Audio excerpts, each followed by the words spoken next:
Olá pessoal, tudo bem? Meu nome é Antônio Kozikowski, eu sou professor de Direito Constitucional e neste vídeo vou explicar quem são os legitimados para ajuizamento de ação popular. Um vídeo que certamente vai te ajudar, você que faz concursos públicos e especialmente você que vai fazer a segunda fase do exame de ordem em Direito Constitucional.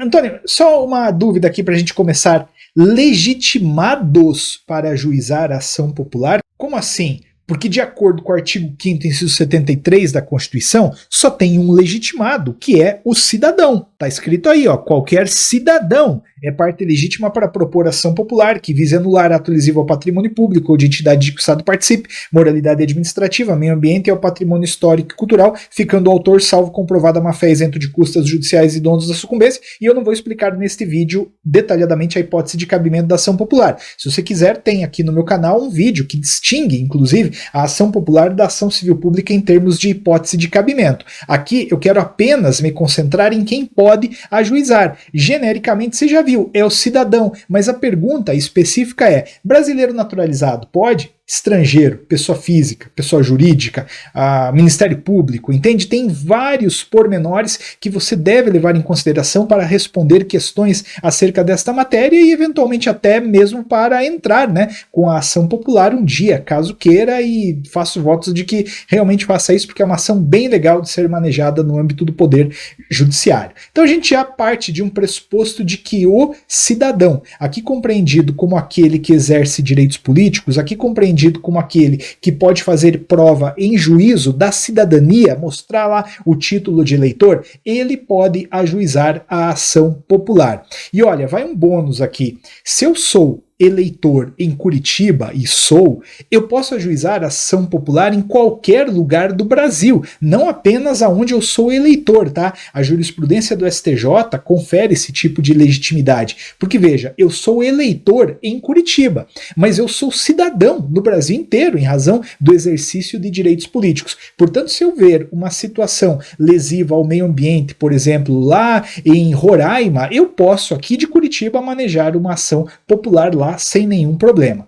Mas vamos lá, vamos fazer um certo quiz aqui, olhando para essa tabelinha de legitimados para ajuizamento de ação popular. Você está vendo que tem um monte de gente, e eu queria aqui discutir acerca da legitimidade para eles ajuizarem a ação popular. Obviamente, para você entender bem esse quadro, há que se lembrar mais uma vez o pressuposto: pode manejar a ação popular quem tem direitos políticos, quem consegue fazer em juízo a comprovação da cidadania. Então, daqui a pouco eu vou te perguntar assim, ó, o brasileiro naturalizado pode, estrangeiro? Veja, o pressuposto para responder é: esse povo aí pode ter título de eleitor?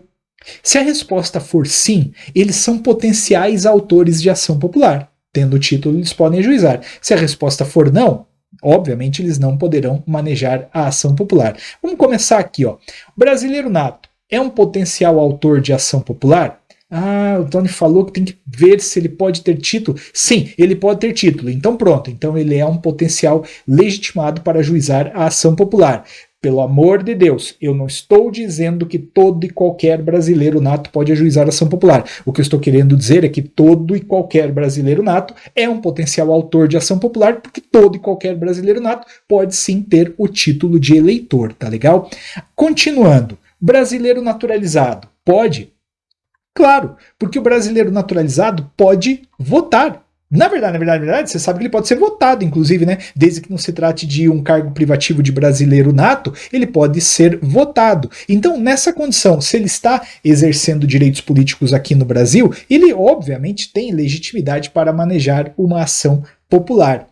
E, na sequência, os estrangeiros de um modo geral. Você já vai entender o que quer dizer esse modo geral. Os estrangeiros, de um modo geral, eles têm legitimidade para ajuizar a ação popular? Cai isso na tua prova, ó. José, espanhol, não tem nada a ver com o Brasil, te procura para entrar com uma ação popular aqui. O que você diria? Não, evidentemente não. O estrangeiro, ou os estrangeiros de um modo geral, eles não podem ajuizar a ação popular em razão da vedação constitucional para o exercício de direitos políticos aqui no Brasil por parte de estrangeiros. Os estrangeiros são inalistáveis, de acordo com o artigo 14 da Constituição. Eles não podem exercer direitos políticos, tá legal?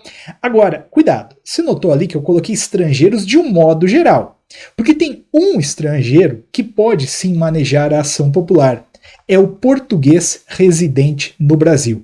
De acordo com o artigo 12, parágrafo 1º da Constituição, os portugueses com residência permanente no Brasil podem sim exercer os direitos inerentes aos brasileiros, se houver reciprocidade, nos limites, evidentemente, da Constituição. Quer dizer, tem coisa que é só brasileiro nato que faz. Esse cara que chegou de Portugal para morar aqui no Brasil, ele também não pode dizer, quero ser presidente do Brasil. Não, né? Porque isso só o nato pode, nem o naturalizado. Agora, aqueles direitos que o naturalizado exerce, o português residente também pode exercer. Portanto, olhando aí a tabela, se o naturalizado pode ajuizar a ação popular, é evidente que o português residente aqui também pode.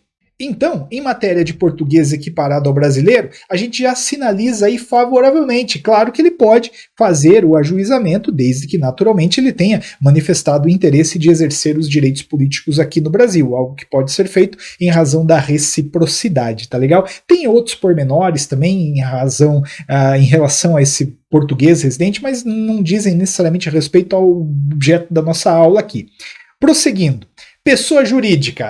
Mas pessoa jurídica não, né? Pessoa jurídica não vota. Você já viu a padaria da esquina da tua casa, na fila? Você já viu o posto de gasolina com título de eleitor? Não, né? Então pessoa jurídica não pode. E os menores de 16? Também não, óbvio. Você sabe que tem uma idade mínima para exercício de direitos políticos no Brasil, é 16 anos. Antes de 16 anos, o sujeito não pode ter título de eleitor, então, naturalmente, ele não pode manejar a ação popular. Então nessa de baixo aí eu já sei, ó. O maior de 16 e o menor de 18, ele pode se tiver título. É verdade, sem dúvida, ele pode se tiver título. Mas aqui eu quero aprofundar. Isso aqui, inclusive, já caiu em primeira fase de exame de ordem. Você, tudo bem, concorda comigo que aquele moleque que tem entre 16 e 18 anos pode ajuizar uma ação popular caso já tenha o título de eleitor.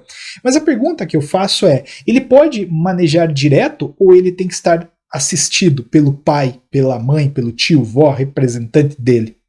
Então, olha que curioso. O rapaz tem 17 anos. Para ele entrar com uma ação de indenização em face da escolinha de futebol dele, ele tem que estar assistido pelo pai, mãe, representante, enfim. Agora, para manejar uma ação popular, não precisa. Ele pode manejar diretamente. Por quê? Porque a legitimidade foi conferida para o cidadão. Se o rapaz de 17 anos tem título de eleitor, ele bateu a meta, ele é cidadão, portanto ele pode manejar a ação popular diretamente, né? Mas Antônio, como assim? O Código de Processo Civil fala que tem que estar assistido. Código de Processo Civil, né? É direito infraconstitucional. A Constituição diz que o cidadão pode, então lembre-se disso. Vamos lá. Apátridas. Olha, apátridas, eles não têm pátria. Se eles não têm pátria, eles não são brasileiros. Se eles não são brasileiros, eles não exercem direitos políticos aqui, portanto, não. Partido político não vota, né? Partido político não pode, evidentemente não. E o Ministério Público? Veja, aqui você vai ter que tomar um pouquinho de cuidado. O Ministério Público, em regra, não pode ajuizar ação popular. Na verdade, não é nem em regra. Ele não pode ajuizar ação popular. Por quê? Porque ele não vota, ele não tem título de eleitor. Contudo, quando a ação popular fica carente de autor, o Ministério Público é chamado para tocá-la. Vamos imaginar o seguinte, eu não vou me dar de exemplo porque o autor dessa ação popular vai morrer. Alguém ajuiza uma ação popular e acaba morrendo. Veja, não se trata de uma ação que é transferível para os herdeiros. Não é isso, entende? Herdeiro, não quero saber disso aí, não. Eu não quero sair na defesa do patrimônio público, como meu pai, minha mãe, enfim, saiu. Nesse caso, o Ministério Público ele poderá assumir a ação. A lei da ação popular fala que numa situação como essa, cabe ao juízo publicar editais para que outro autor popular se habilite. Mas quem que vai ler edital em fórum, né? E dos que vão, quem que vai? Nossa, uma ação popular aqui sem dono, eu vou pegar para mim. Eu creio que poucos têm interesse em fazer isso. Só que considerando o interesse de tudo que está gravitando ali, proteção ao patrimônio público, moralidade, meio ambiente, patrimônio histórico e cultural, se ninguém assumir ali a criança, o Ministério Público vai encaminhar aquela ação popular. Então o Ministério Público ele não pode ajuizar, mas ele vai eventualmente prosseguir com ela. Vejam, esses são os legitimados, ou não, né? Porque tem gente que não pode, para manejo da ação popular. Espero que você tenha entendido e olha, se inscreve no canal, tá? Fica atento, fica atenta, eu vou lançar um produto específico para a segunda fase em breve. Vai ser um modelo de aula diferente, que não tem por aí, e já foi testado em algumas hipóteses e ele conduz à aprovação. Fica ligada, fica ligado, me segue também lá no Instagram. Os links estão aqui na descrição deste vídeo, tá legal? Espero que você tenha gostado, um grande abraço, tudo de bom, nos vemos por aí.